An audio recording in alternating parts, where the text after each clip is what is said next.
आज हम पाठ 6 स्वतंत्रता आंदोलन 1885 ईस्वी से 1947 ईस्वी का स्वाध्याय का सॉल्यूशन करेंगे।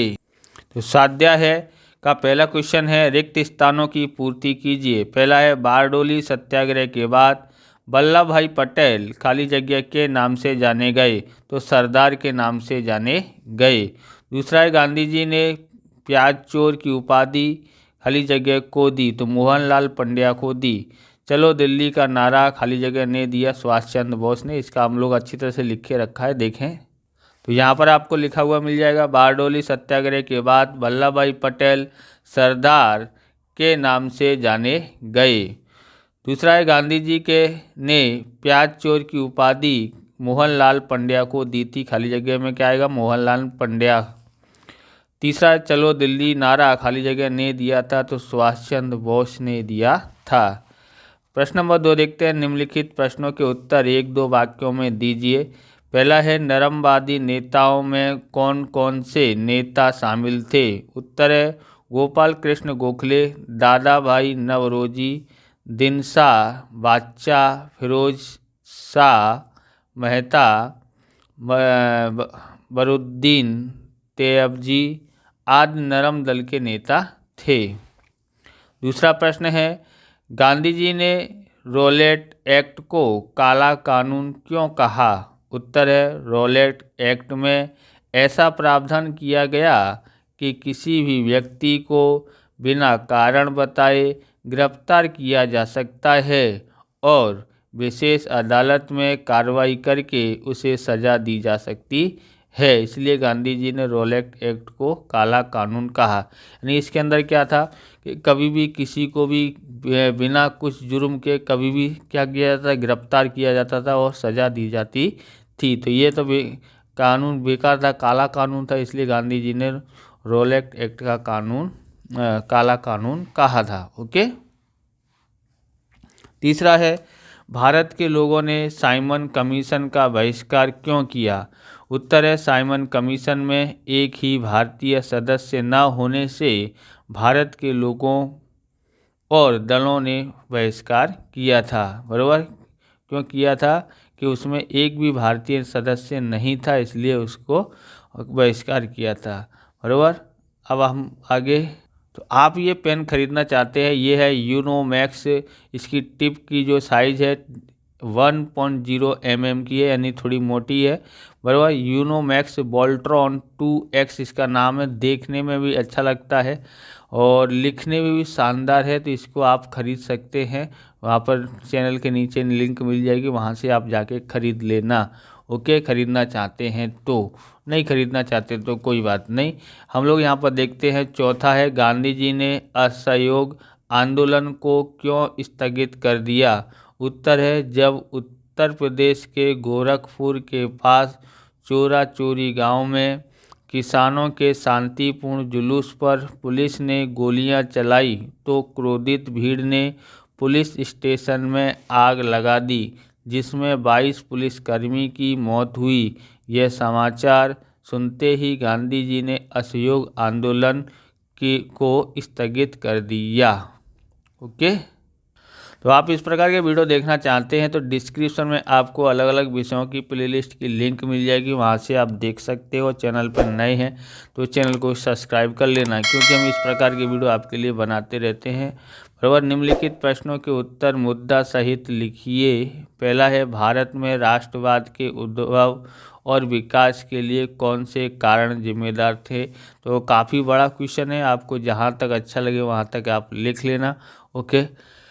हमने तो पूरे पूरे उत्तर लिखे हैं और आपकी इच्छा हो वहाँ तक आप लिख सकते हैं। उत्तर है, पहला, ब्रिटिश कंपनी ने देश को एक हत्ते शासन में लाने के बाद देश में समान कानून और समान प्रशासन की शुरुआत की। इस प्रकार ब्रिटिश शासन ने अनजाने में लोगों में राष्ट्रीय एकता के बीज बो दिए।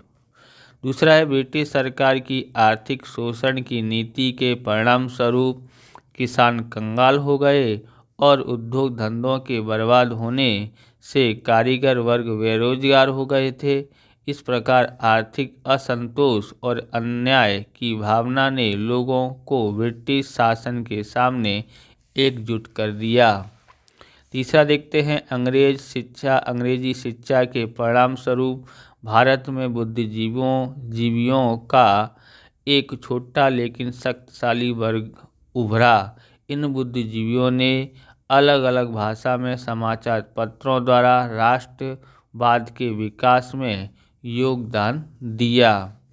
चौथा है, ब्रिटिश शासन के दौरान भारत में पुरातत्वीय खोज हुई और प्राचीन ग्रंथों का विदेशी भाषा में अनुवाद हुआ। इससे भारत की भूतकालीन भव्यता विश्व के सामने आई। इतने गौरवशाली अतीत वाले लोग गुलाम कैसे रह सकते हैं, यह प्रश्न लोगों के मस्तिष्क में घूमने लगा। पांचवा है, अंग्रेजों के समय में तार, डाक और रेलवे की शुरुआत हुई। एक क्षेत्र के लोग दूसरे क्षेत्र के लोगों के संपर्क में आए, जिससे उनके राष्ट्रीय एकता के विचारों को बल मिला।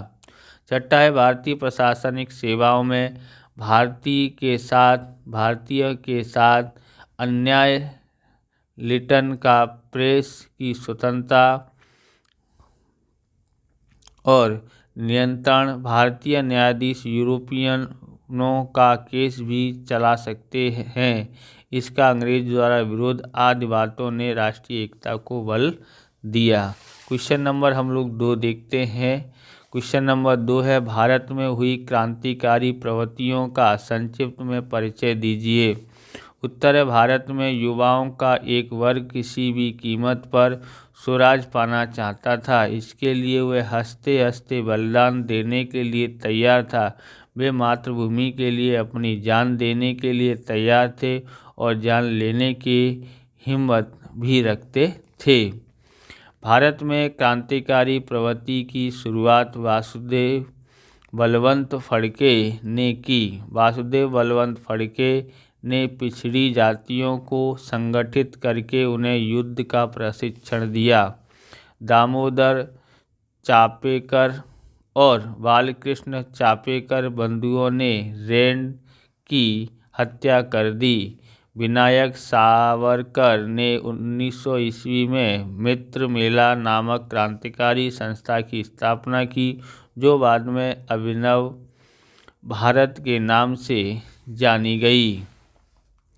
खुदीराम बोस और प्रफुल्ल चाकी ने बंगाल में क्रांतिकारी प्रवृत्तियों को अंजाम दिया। उन्होंने न्यायाधीश किंग्सफोर्ड की हत्या करने के लिए बम फेंका, लेकिन उस बम से वकील केनेडी की पत्नी और बेटी की मृत्यु हो गई। खुदीराम को फांसी की सजा हुई और प्रफुल्ल चंद्र चाकी ने स्वयं को गोली मारकर बलिदान दिया। ओके, क्रांतिकारी प्रवृत्तियों और हथियारों की खरीदी के लिए धन की आवश्यकता थी, इसलिए काकोरी ट्रेन में से अंग्रेजों की तिजोरी लूटी गई। अशफाक उल्लाह खान, रामप्रसाद बिस्मिल, रोशन सिंह और राजेंद्र नाथ पकड़े गए और उन्हें फांसी की सजा हुई। यहाँ पर आगे देखते हैं, चंद्रशेखर आज़ाद बचपन से ही क्रांतिकारी प्रवृत्तियों में सक्रिय हो गए थे। वे काकोरी लूट में भी सक्रिय थे। उन्होंने कसम खाई थी कि जीते जी अंग्रेज़ों के हाथ नहीं आऊँगा। 1931 ईस्वी में इलाहाबाद के अल्फ्रेड पार्क में अंग्रेज़ों के साथ संघर्ष में वे अपनी ही पिस्तौल से शहीद हो गए। आगे और देखते हैं। तीसरा है, डांडी कूच पर टिप्पणी लिखिए। तो उत्तर है, 1930 ईस्वी में नमक के उत्पादन और बिक्री पर अंग्रेज सरकार का एकाधिकार था। महात्मा गांधी और अन्य राष्ट्रीय नेताओं का मानना था कि नमक पर कर लगाना पाप है, क्योंकि यह हमारे भोजन की मूल आवश्यकता है। 12 मार्च 1930 ईस्वी के दिन अहमदाबाद के साबरमती आश्रम से अपने सहयोगियों के साथ डांडी यात्रा की शुरुआत की। 370 किलोमीटर दूरी तय करके असलाली, बारेजा, नडियाद, आणंद, रास, जम्मूसर, सूरत, नवसारी जैसे छोटे बड़े गांव शहरों से सभाएं करके 5 अप्रैल के दिन सभी डांडी गांव पहुँचे। 6 अप्रैल की सुबह गांधी जी ने दांडी के समुद्री तट पर नमक हाथ में लेकर नमक कानून तोड़ा और इसके साथ ही सविनय अवज्ञा आंदोलन की शुरुआत हुई। आगे देखते हैं। चौथा है भारत छोड़ो आंदोलन के बारे में जानकारी दीजिए। उत्तर है 8 अगस्त 1942 में मुंबई में हुई कांग्रेस की महासमिति की बैठक में अंग्रेज़ों को भारत छोड़ने का ऐतिहासिक भारत छोड़ो का प्रस्ताव पारित किया गया। 9 अगस्त की सुबह गांधी जी, वल्लभ भाई पटेल, जवाहरलाल नेहरू, मौलाना आज़ाद और अन्य प्रमुख कांग्रेसी नेताओं को गिरफ्तार कर लिया गया। इससे लड़ाई अधिक उग्र और व्यापक बनी। भारत छोड़ो आंदोलन में बड़ी संख्या में किसान और विद्यार्थी शामिल हुए। देश भर में सरकारी भवन, रेलवे और तार, टेलीग्राम, टेलीफोन के माध्यमों को भारी नुकसान पहुंचा। देश के कई हिस्सों में हड़तालें हुई। आंदोलन को व्यापक बनाने के लिए देश में कई हिस्सों में लोगों ने अपनी राष्ट्रीय सरकार बनाई और अंग्रेज़ों ने आंदोलन को कुचल देने के लिए दमनकारी कदम उठाए।